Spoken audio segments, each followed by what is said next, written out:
Est-ce que vous pouvez nous décrire rapidement votre entreprise et l'innovation qui est au sein de votre entreprise? Alors Kayak Communication, c'est une agence à taille humaine, à l'antithèse des grands paquebots de la communication, avec pour vocation aujourd'hui d'accompagner toutes les entreprises dans les stratégies d'innovation, donc en communication projet et management stratégique de l'innovation. Alors qu'est-ce qui fait notre différence? Qu'est-ce qui est innovant chez Kayak aujourd'hui? C'est le fait d'embarquer les entreprises vers le futur. On les embarque dans les années 2030, 2050 pour voir si leur activité d'aujourd'hui va matcher avec les besoins futurs. Deux types de management. Management participatif, collaboratif. Aujourd'hui, on est en pleine démocratie chez Kayak Communication. Alors ça veut dire quoi? Ça veut dire que quand toute l'équipe a un avis qui est différent du mien, ben, je me plie à l'avis de l'équipe. Mais après, ils prennent la responsabilité avec moi. Enfin, voilà, donc c'est un management participatif, ça c'est le premier type de management. Deuxième, c'est un management par les défis. Donc aujourd'hui, on travaille aussi bien pour nos clients que nous-mêmes avec ce qu'on appelle des projets d'entreprise à terme. C'est-à-dire qu'on se dit qu'est-ce qu'on a envie de faire d'ici 5 ans, d'ici 10 ans. Et on embarque tout le monde vers une vision future. Et c'est plus motivant quand les gens ils savent où est-ce qu'ils vont aller. Parce que vous dites à tout le monde de courir, tout le monde va courir. Mais on ne sait pas dans quel sens. Mais si vous leur dites on va courir pour arriver là, bon, il y a des fortes chances qu'on se retrouve là-bas. Je vais vous dire, l'entrepreneur dans l'âme, je vais vous surprendre, il ne fait pas de business plan. Il a une idée, il fonce, il croit en elle et il y va. Alors il peut se casser la gueule, mais c'est à lui de se relever. Donc un vrai entrepreneur ne fait pas de business plan. Alors c'est vrai qu'en théorie, on en fait tous un. Pour créer l'agence, il y a 25 ans, 26 ans, on a fait un business plan. Pour la développer de manière intermédiaire, quand il nous faut des finances, on fait des business plans. Le vrai business plan, ce sont les actions que nous menons avec nos clients. On a des remontées du terrain qui nous disent on veut de l'innovation, on veut qu'on soit accompagné là-dedans. À partir du moment où on a commencé à développer des démarches, aujourd'hui on a des demandes de partout, donc on n'a pas besoin de business plan pour ça. Il y a un modèle qui est propre à l'agence Kayak, qui s'appelle, on s'appelle l'agence 1080. 1080 degrés, pourquoi? Quand on vous parle aujourd'hui de globalité, on parle de communication globale, on parle de 360 degrés. Imaginez quand vous avez un problème, vous faites le tour sur vous-même, vous avez l'impression d'avoir fait le tour de la question. Mais en fait, c'est faux, parce que si ça tombe, la solution à votre problème, elle est au plafond et elle est au sol. Donc vous n'avez pas à regarder là où il faut. Et parfois dans des séances de brainstorming, il y en a un qui dit « Oh, j'ai une idée géniale », tout simplement parce qu'il a fait comme ça, puis tiens, il y a une idée qui est tombée sur la tête. Alors le modèle 1080 degrés, donc c'est un modèle propre à l'agence. Je crois qu'on est encore la seule et la première agence à avoir développé ce modèle-là, qui nous permet de nous y retrouver dans l'innovation. Alors c'est quoi 1080 degrés? Vous voyez, c'est un gyroscope. Vous voyez, donc c'est un gyroscope, donc ce sont 3 sphères. 360 degrés, c'est cette sphère-là. Cette sphère, on va dire, on est dans l'innovation incrémentale, c'est-à-dire qu'on essaie de faire mieux en nous reposant sur les réussites du passé. Mais c'est une faible innovation. Cette sphère-là, on est dans l'innovation parallèle, c'est-à-dire qu'on va balayer tout ce qui se fait dans d'autres secteurs d'activité qui n'ont rien à voir avec le nôtre. Ça nous permet déjà d'être out of the box, donc de sortir du cadre. Et celle-ci, qui est complètement à l'inverse, c'est l'innovation antithétique, à l'antithèse, ou disruptive. On parle de plus en plus de disruption. La disruption, c'est quoi? C'est faire différemment, faire complètement différemment. C'est-à-dire, c'est casser les codes. Quand on parle de disruption, on casse les codes. Alors pourquoi est-ce que tout le monde se lance dans la disruption aujourd'hui? Eh bien parce qu'on est dans un monde qui est de plus en plus à l'antithèse de ce qu'on connaît et de ce qu'on a connu. Et comme ce monde-là est en train de changer profondément, jamais imaginer une bagnole qui va rouler toute seule. Demain, c'est 70% du parc automobile. Donc comme on est dans un monde qui est complètement à l'inverse de ce qu'on a connu, c'est normal que notre pensée, qu'on change de paradigme pour qu'on pense aussi à l'inverse de ce qu'on a pensé jusqu'à aujourd'hui.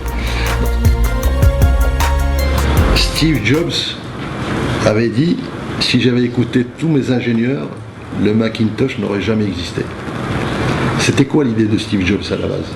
C'est de créer un ordinateur tellement simple que tout le monde peut l'utiliser. À l'époque, quand il a créé le Mac, Les ordinateurs, c'était une chasse gardée pour les informaticiens, et c'était que dans les entreprises. Donc son objectif, c'est que les ordinateurs viennent dans les foyers. Et pour cela, il faut qu'on appuie juste sur un bouton et que tout marche. Et quand il a parlé à toutes ses équipes de son projet, il y a plein d'ingénieurs qui m'ont dit « Wow, c'est génial, on peut rajouter telle fonctionnalité, on peut rajouter ça, on peut mettre ça, etc. » Et il a dit « Les mecs, moi je veux un truc simple. » Donc il ne les a pas écoutés. Et il avait raison. Parce que s'il les avait écoutés, il aurait été tellement complexe qu'il n'aurait jamais existé cet ordinateur. Et donc, moi je retiens cette leçon et je m'en inspire beaucoup. C'est-à-dire qu'à la base, on a une idée initiale.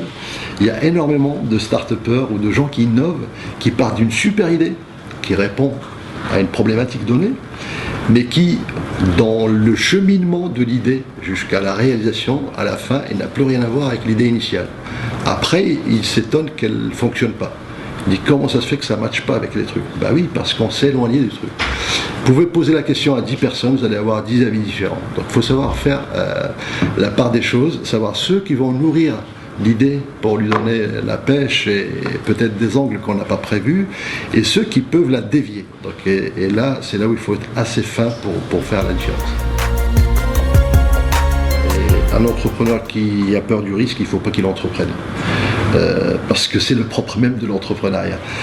Donc je pense quelqu'un qui se dit je veux monter ma boîte et elle va fonctionner toute seule et que je prends aucun risque, il vaut mieux qu'il cherche du boulot chez les bisounours. Donc, parce que ça n'existe pas, le risque zéro.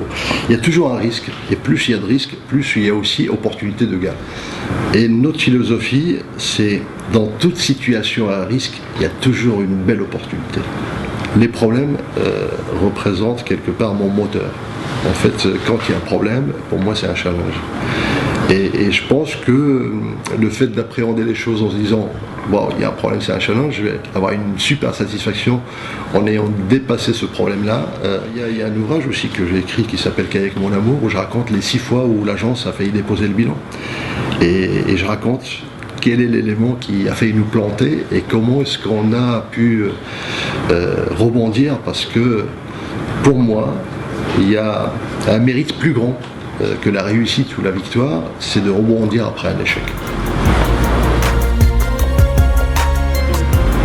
De pouvoir vivre avec ma passion. J'ai bien compris depuis longtemps que je ne serai pas millionnaire, mais c'est pas ce que je recherche. Et je crois qu'on se plante souvent quand on croit que le fait d'entreprendre, c'est pour gagner de l'argent. Ceux qui se lancent en disant je vais gagner de l'argent et que c'est mon seul but, je pense que la plupart d'entre eux se plantent et risquent de se planter. Il faut le faire d'abord par vocation. L'entrepreneuriat, c'est quoi? Pourquoi est-ce qu'on fait ça? Pour avoir une certaine liberté de penser, avoir une liberté d'entreprendre. Et l'argent n'est que là pour vous permettre de faire ça. Donc c'est pas une fin en soi. Je termine toujours en disant, donc en tout cas en conseillant à des jeunes, qu'ils apprennent à s'enrichir avec des choses qui n'ont pas de prix ou qui ne s'achètent pas. C'est quoi? C'est l'amour, l'amitié, la passion, la sérénité, la conscience, la gratitude. Très importante. Savoir dire merci, savoir dire bravo. Ça coûte 2 fois rien, mais c'est tellement fort et tellement riche. Donc voici les éléments qui devraient vous guider dans votre vie. En tout cas, c'est ce que je conseille aux jeunes qui se lancent. L'argent viendra après. Ah oui, des sacrifices financiers déjà. Donc j'ai dû casser la tirelire plusieurs fois pour lui permettre de tenir le coup. C'est une agence que j'ai dû à un moment donné tenir sous perfusion jusqu'à ce qu'on s'en sorte, et on s'en est sorti. Et tant que j'ai la santé, ça ira. Donc le seul risque pour moi, c'est la santé. Donc c'est le seul, l'unique. Donc si je dois mettre les top 3, 1 santé, 2 santé, 3 santé. Tant qu'il y a la santé, ça devrait aller. Le reste, il n'y a pas de problème, il n'y a que des solutions.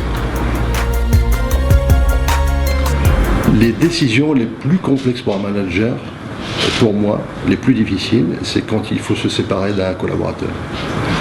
Parce que c'est pas dans l'ADN d'un entrepreneur que de détruire, que ce soit une entreprise ou la vie de quelqu'un. Son ADN, c'est de construire et d'aller de l'avant. Alors j'ai pas eu, heureusement, souvent à prendre ces décisions-là, mais parfois on est obligé de les prendre. Et je crois que ce sont les décisions les plus pénibles.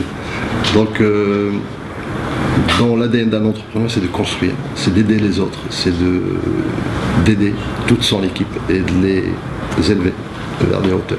Ouais.